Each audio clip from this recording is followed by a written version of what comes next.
Pour continuer, on va donner la main à Ethan cette fois-ci, Ouais. Super. qui va enchaîner avec sa chronique.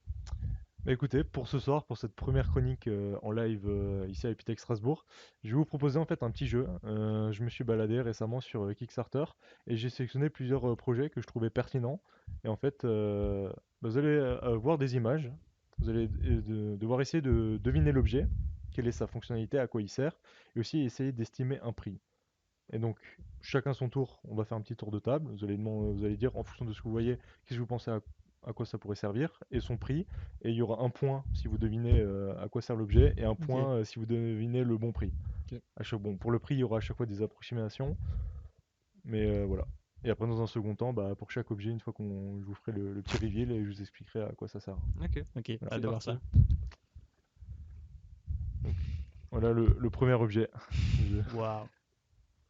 alors là, comme ça, je pense à un objet voiture ou avion, quelque chose comme ça. Ah ouais, moi j'étais sur une boîte aux lettres. Ah ouais. hein. Alors moi je partais sur une barre de son. Donc là, Barre de son, ok. Ah non, mais ça fait... Attends, en fait, moi je voulais un creux, mais en fait, c'est juste un reflet, genre c'est un écran.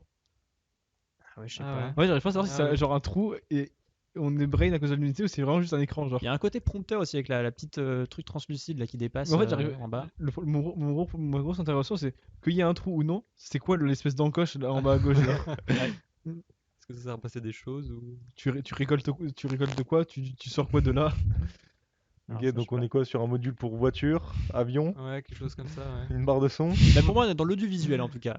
C'est pas très précis, je suis désolé. Mais Ouais, voilà, y a c'est pas de souci. c'est ce que je dirais. Je m'arrêterai là. Ok. Et Ludo? Non, c'est un micro-ondes, mec. Un micro-ondes. Mais tu peux mettre que des petites assiettes dedans.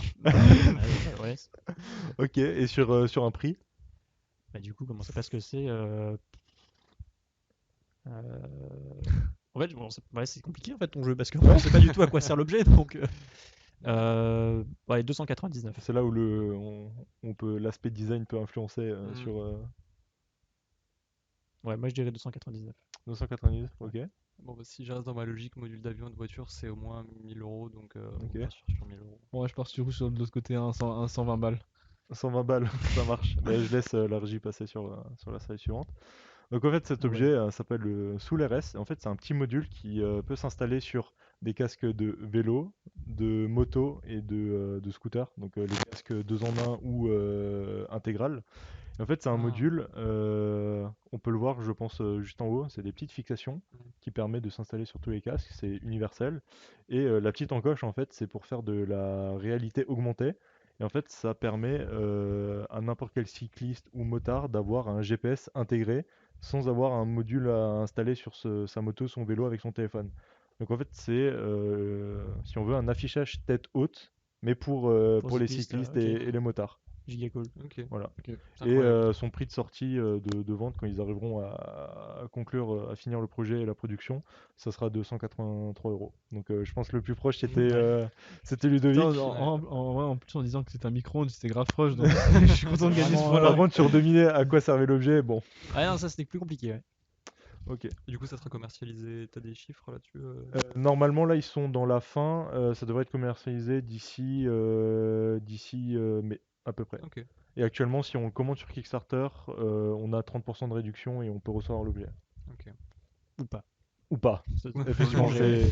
Éventuellement. c'est le risque ou l'enjeu de Ouais. Kickstarter. Ok, on peut passer à l'objet suivant.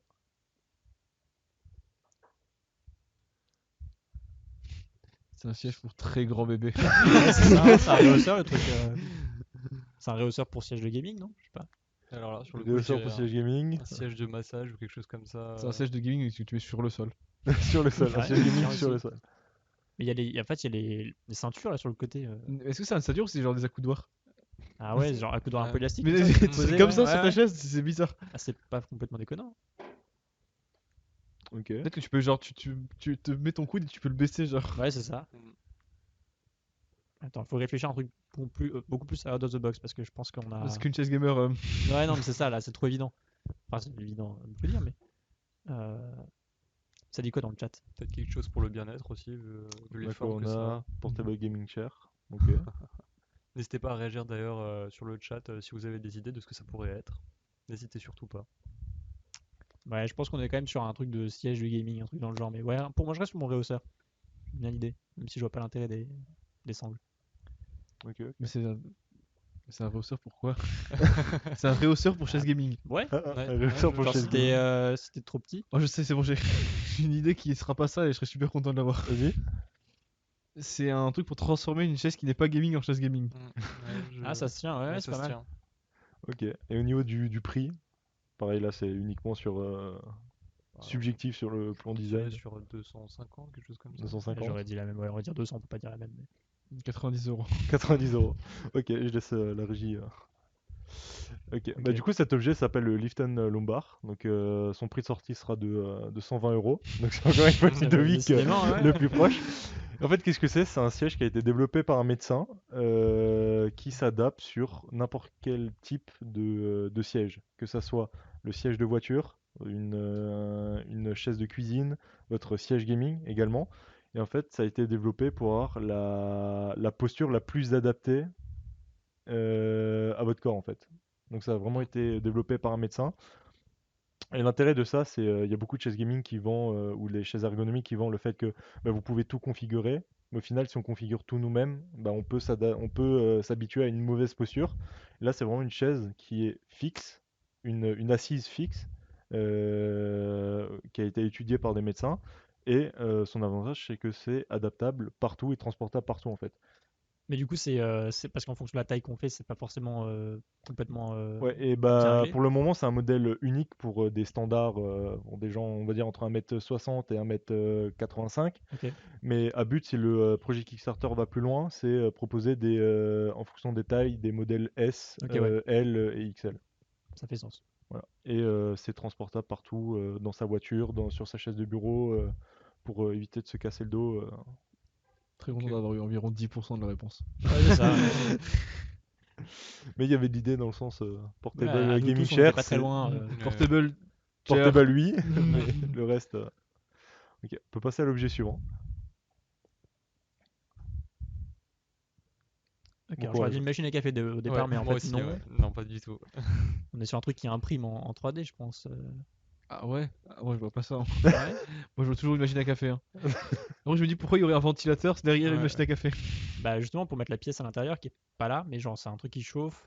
Ou est-ce que ça serait un truc pour désinfecter quelque chose où on met l'objet dedans Ah, ça ou- refroidit ton café tout seul. Après, En fait, c'est Dehors. vrai qu'il y a l'aspect chromé. Alors, je sais pas si c'est chromé ou si c'est du plastique parce que c'est un rendu, mais qui fait quand même penser à un truc de cuisine parce qu'on ferait pas du chromé sur Ouais. un truc de bricolage. Après, Mais c'est vrai qu'on voit une poignée de porte au-dessus, dans le chat. ouais, ouais, ouais, mais bon, qu'est-ce qu'une poignée de porte on devrait Non, faire pas dans trop ce sens-là? d'intérêt, hein. ça se trouve, Mais ça veut dire qu'on doit quand même le tenir. Donc, c'est pour ça que je me rapproche Ouais. quand même de ce truc de bricolage parce que tu tiens pas ta machine à café pendant qu'elle fait le café. C'est sûr. Sinon, c'est un peu Mm. nul. Ou alors, vraiment, j'investis pas sur le projet. Mais c'est un aspirateur, mais genre avec une forme très bizarre quand même. ouais, c'est ça. Un Euh, aspirateur, mais il faut poser la poussière. Oui, en fait, tu dois d'abord attraper la poussière et ensuite tu la mets dedans. Pour moi, on est sur une imprimante, mais avec une technologie innovante. Genre je saurais pas, un truc qui chauffe parce qu'il y a un ventilateur effectivement, donc il faut que Quelque ça chose puisse de laser refroidir. alors, ou quelque chose comme Ouais. ça, ouais. Ok. Un type d'imprimante. Je dis Toujours la machine à café, Ludo? non, ça a changé. En fait, pour moi, c'est genre tu mets un objet dans l'espèce de cône là Ouais. et ça te le refroidit. Ok. Et ça te le genre tiédit. Ça te le tiédit. Et ça te le tiédit. Genre t'as un café, il est brûlant et là il devient moins brûlant. Ok, pourquoi pas. Oui. Ok. Ouais, c'est un micro-ondes inversé en fait. Mm. Ouais, ouais, c'est Un frigo? c'est un frigo mais Ouais, mais rapide parce que du coup. ouais, mais plus rapide. Ok. Et J'aime bien l'idée. Maxime? Bah, je vais rester sur mon idée de désinfecteur, même si ça paraît très petit Ça pour marche. désinfecter des objets. Et une petite estimation du prix. Oh, tu peux désinfecter un boulon, ouais. Ah, ça doit être cher ce truc. Je Ouais. dirais dans les 600. 600, 280. 280, 500. 500. Ok. Je laisse la régie. Ah, Alors, un peu ce plus sera cher. pas un point pour moi cette fois. Donc cet objet s'appelle le laser picker et en fait c'est tout simplement une imprimante, pas 3D, mais qui permet de graver sur à peu près tous les types de matériaux. Ok. Donc ça découle bah, de la mode de faire de l'impression 3D custom chez soi, etc. En fait là c'est une imprimante où on va pouvoir bah, sur simplement un éditeur 2D définir les motifs que l'on souhaite. Ça peut même être utilisé dans un type industriel pour graver des noms, sur son téléphone, faire des choses custom. Et en fait, simplement, on définit le motif qu'on souhaite et après, automatiquement, le dispositif va détecter le matériau qu'on va glisser en dessous. Donc ça peut être aussi bien du métal, du cuir, du bois, même son téléphone, et vraiment dessiner un peu ce qu'on souhaite. Du coup, là, ce qu'on voit, c'est une échelle réduite, j'imagine. Ouais, en fait, Ouais. la question c'est quelle taille? T'as une idée, Ouais. c'est quelle taille à peu près? La taille, c'est La moitié de la- c'est la à peu moitié de près la table? c'est à peu près la dimension d'une imprimante 3D. Donc c'est un truc de table quand même, hein. Ouais, Ouais. ouais, ça prend à peu près la moitié de la table qu'on a ici. C'est ouais, du 50 sur du Ouais, parce que je 50. disais, si c'est aussi petit que t'as l'impression que c'est sur le truc, tu peux mettre un petit carré de bois. Non, non, c'est Ouais, du. c'est ça. Le modèle de base qu'ils veulent proposer, c'est du 50 sur du 50 centimètres. Oui. Ok. Et Ouais, la après, moitié de bois, bah, quoi. plus la canette augmente, plus ils vont proposer des dispositifs, par exemple, pour pouvoir slider les matériaux pendant que c'est en train d'avoir du laser, donc pouvoir augmenter la taille et la surface, des protections, des ventilateurs externes. Mais pour l'instant, bah, le prix de sortie à la base est déjà plutôt élevé. On est sur du 1 750 € le dispositif. Donc il n'y a pas tout le monde dans un premier temps qui pourra l'utiliser. Mais c'est un peu comme les premières imprimantes 3D qui sont sorties.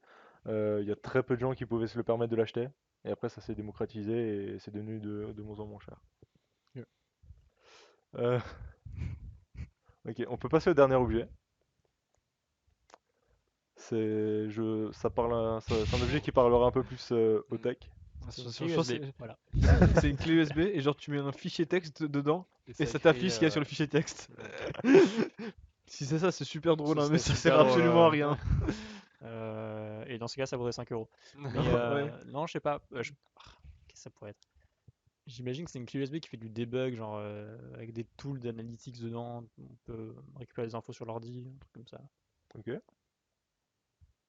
j'ai pas plus d'idées que Ah, ça. c'est une clé qui fait. Qui fait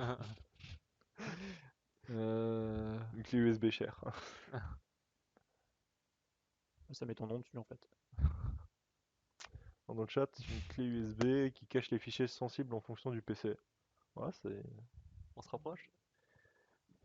il y a de l'idée, il y a des bonnes idées un peu partout. Ah, ça peut être un capteur Sauf, d'empreinte sauf digitale. l'input, tu mets l'input et. Tu sais, j'allais vraiment dire ça et dire que ça coûte 15 euros, hein.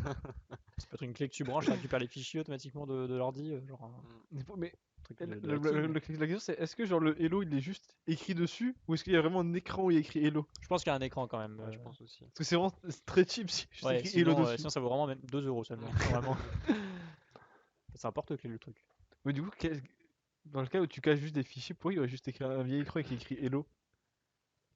Ouais, je suis un peu d'accord avec toi, mais. En fait, pour moi, il doit forcément. Si c'est vraiment un écran, il doit forcément y avoir un truc en rapport avec l'écran parce que sinon c'est juste Et c'est pas. pour ça, pour moi, c'est vraiment un truc de debug. Il y a des fonctions qui sont intégrées. Tu peux récupérer des données de santé de ton ordi, des trucs genre, je sais pas, des voltages, des trucs, je sais pas.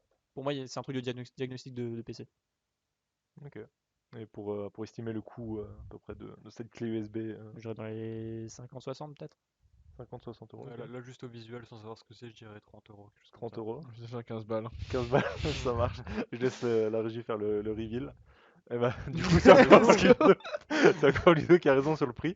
Donc cet objet coûte 17 € et c'est le Aki PI. Donc en fait, c'est une petite clé USB qui est compatible sur la majorité des OS et qui permet tout simplement à n'importe qui de découvrir un peu la cybersécurité, de pouvoir faire des tests. Donc avec cette clé USB, on peut par exemple récupérer les cookies Internet sur un ordinateur, récupérer tout l'historique, le supprimer, installer des chevals de Troie pour les caméras, etc. Bien sûr, c'est à but éducatif Bien et sûr. pas, Mais pas, pas pas Ouais, illégal, c'est détournement pour se évidemment. faire du hacking éthique, pour vraiment apprendre. Et c'est un outil qui a été développé et imaginé pour un peu, je vais pas dire concurrencer, mais pour permettre à tout le monde d'utiliser, d'apprendre la cybersécurité. C'est comme récemment, il y a aussi un autre objet, le flipper. Ouais, Je sais pas si vous en avez ça, je me entendu. fais spammer sur Insta, hein. Voilà. Et j'ai presque envie de l'acheter, hein. Le problème, c'est que ça coûte dans les 300-400 euros. C'est Ah, seulement disponible aux États-Unis pour le moment.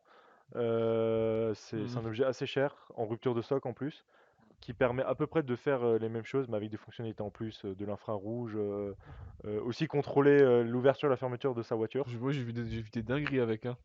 J'ai vu des gens, ils allaient dans des kebabs, ils éteignaient les télés des kebabs. Et du coup, bah, c'est un peu pour offrir une alternative à cet objet-là, moins coûteuse pour les personnes qui veulent s'introduire dans le Mais c'est domaine. un peu comme les clés USB où tu peux configurer des inputs et que quand tu branches sur un PC, C'est fait ça, bah, ça le gère aussi en fait. Ça Ok. le gère. Tu peux aussi faire des programmes pour faire une évaluation de ton système. Ça permet vraiment de faire plein de choses sur son PC pour découvrir un peu l'admin 6 et la cybersécurité. Giga cool. Très intéressant tout ce que tu as présenté, Ethan. Merci beaucoup, c'était fini. Je vous en prie, j'espère vous avoir fait découvrir des choses.